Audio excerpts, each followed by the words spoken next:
بسم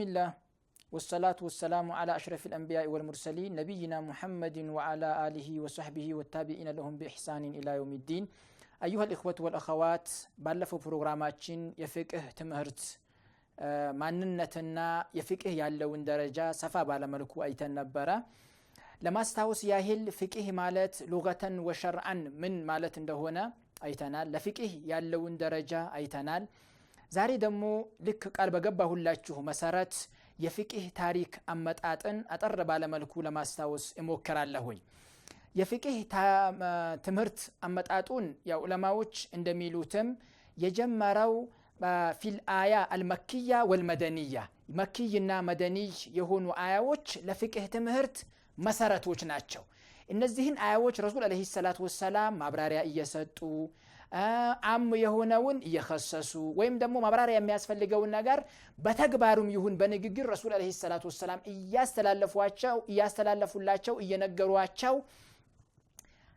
يجمربت هدت اندالنو የመጀመሪያው ዑለማዎች የሚያስቀምጡት ፍቅህ አጀማመሩን ከዛ ረሱል አለይሂ ሰላቱ ወሰለም ከሞቱ በኋላ ወደ አህዱ ሰሃባ ወደ ሰሃባዎች ዘመን ተሸጋግሯል የሰሃባዎች ዘመን ሌላ ሁለተኛው ፍቅህ ትምህርት የሰፋበትና በጣም ሰፍቶ ሁሉ የዕልም ደረጃው ከፍ ያለበት ደረጃ ነው እንደሚታወቀው የረሱል አለይሂ ሰላቱ ወሰለም ሰሃባዎች ለኛ ዲን الاسلامን በማስተላለፍ ትልቁን ሚና የተጫወቱት እነሱ ናቸው ግን በፍቅህ ደረጃ ሁላቸው እኩል ደረጃ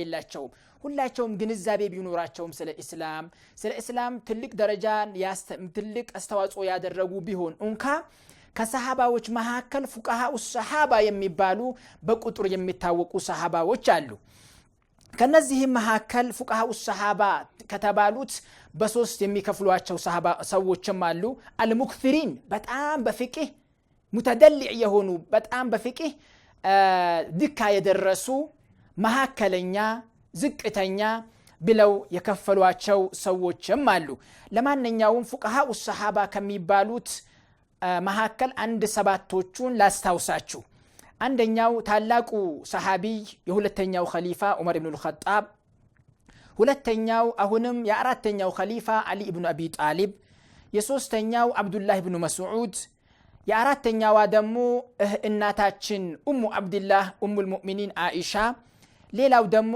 ዘይድ ኢብኑ ሳቢት እንደዚሁ አብዱላህ ኢብኑ አባስ ሐብሩ هذه الامه وترجمان القرآن የሚባሉት ሌላው ደግሞ አብዱላህ ኢብኑ ዑመር ወይም አቡ ሙሳ አልአሽዓሪ ናቸው እነዚህ ከሰሃባዎች ፉቃሃ በጣም ምሁር የፍቅህ ምሁር ከሚባሉት መሐከል ግንባር ቀደም የሚጠቀሱና ዋና ትልቁን ደረጃ የሚይዙት እነዚህ ናቸው ፍቅህ መጀመሪያ ሀብሎ የጀመረበት في أسر النبي عليه الصلاة والسلام مكينا مدني بهونو آيوش نوالن كذا بحالا دمو في أسر الصحابة بنزيه ታላልቅ ሰሃባዎች የሚሽከረከርና ዋናዎቹ እነዚህ ናቸው ከዛ በኋላ ደግሞ ወደ አስራት ታቢዒን የታቢዒዎች ዘመን ስንሸጋገር እንደዚሁ ታቢዒዎች ለዚህ ፍቅህ ለይህን ደረጃ ለመድረስ ትልቁን አስተዋጽኦ አድርገዋል ልክ እንደ ሰሃባዎች ፉቃሃኡ ታቢዒን የሚባሉ ሰዎች አሉ ከታቢዒዎች ፈቂህ የሆኑ በፍቅህ ትምህርት ድካ የደረሱ ትልቁን ደረጃ ሙፍቲ የነበሩ ለተቸገሩ ሰዎች ሁሉ መፍትሄ የሰጡ የነበሩ ሰዎች ከታቢዒዎች መካከል አሉ ዋናዎቹ እዚህም ላይ አንድ ሰባቶቹን ዑለማዎች ይጠቅሳሉ ከነዚህ መካከል ታላቁ ታቢዒ ሰዒድ ኢብኑ አልሙሰይብ ሁለተኛ ደግሞ ቃሲም ኢብኑ ሙሐመድ ኢብኑ አቢ በክር الصديق የአቡበክር የልጃቸው ልጅ ሌላው ደግሞ ዑርወት ኢብኑ ዙበይር የዙበይር ልጅ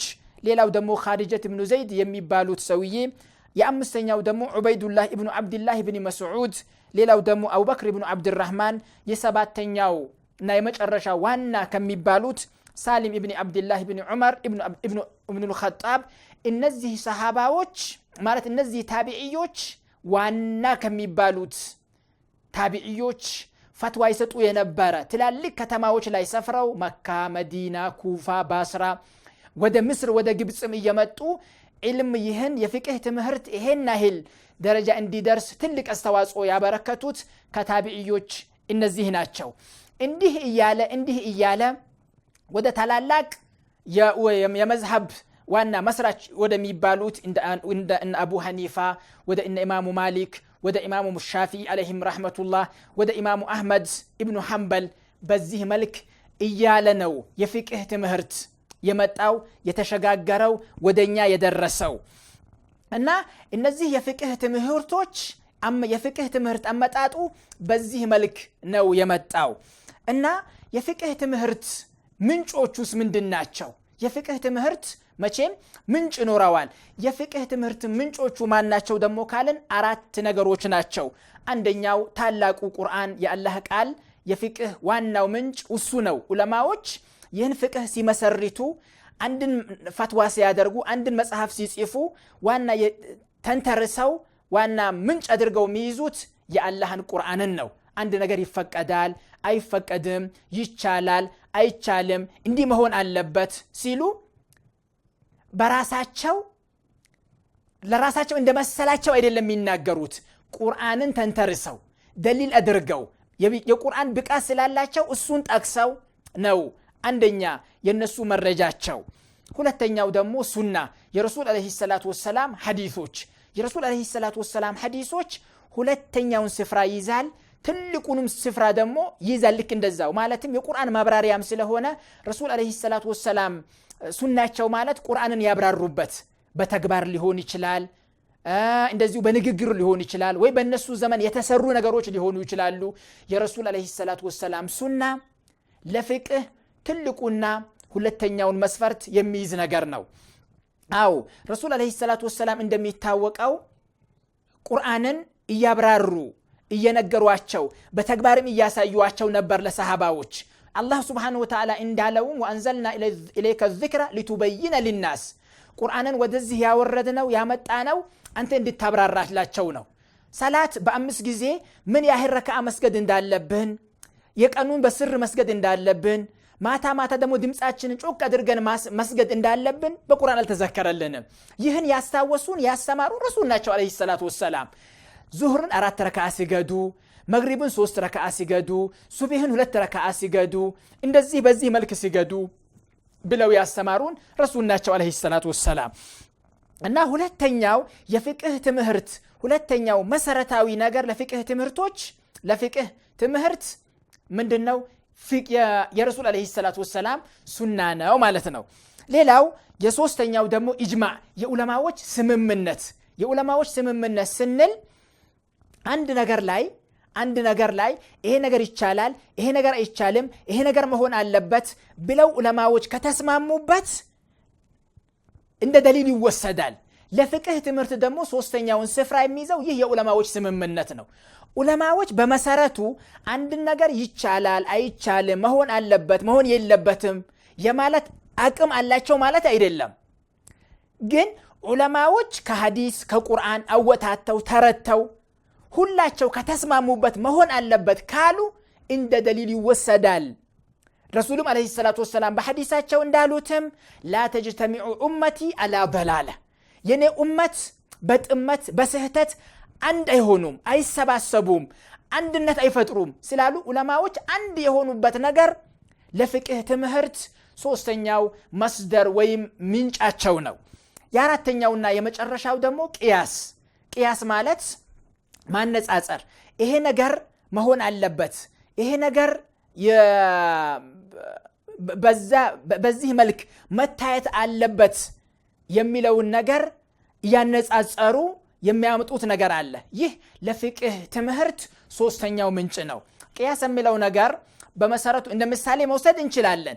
ለምሳሌ ረሱል አለይሂ ሰላቱ ወሰላም ዘካ ላይ የተናገሯቸው ዘካ የሚወጅቡባቸው የተናገሯቸው ነገሮች አሉ። እንደ ምሳሌ እንውሰድና ረሱል አለይሂ ሰላቱ ወሰላም ያላስተማሯቸውና ዑለማዎች ሁሉ በአንድ ድምጽ ዘካ ይወጅቡበታል ያሉት ነገር አለ። ከጥራጥሬ ነገር ማለት ነው። ለምሳሌ እንደ ምሳሌ ብንወስድ በቆሎ፣ ጤፍ፣ አተር፣ ባቄላ በሐዲስ አይገኝም በሐዲስ እንደዚህ ነስ እናገኝለትም ግን ረሱል አለይሂ ሰላቱ ወሰለም በግልጽ ባይናገሩትም ዑለማዎች ጀነራል የሆኑ አጠቃላይ የሆኑ ነገሮች ደሊሎችን በመመልከት ይሄ ነገር ዘካ ይወጅብበታል ብለው በቂያስ ወስደውት ዘካን አስወጅበዋል እና የፍቅህ አስተማሪዎች የፍቅህ ጠበብቶች የሚጠቀሟቸው ዋና ምንጮቻቸው እነዚህ አራት ነገሮች ናቸው ማለትም እነዚህ አራት ነገሮች ነው ምንጭ አድርገው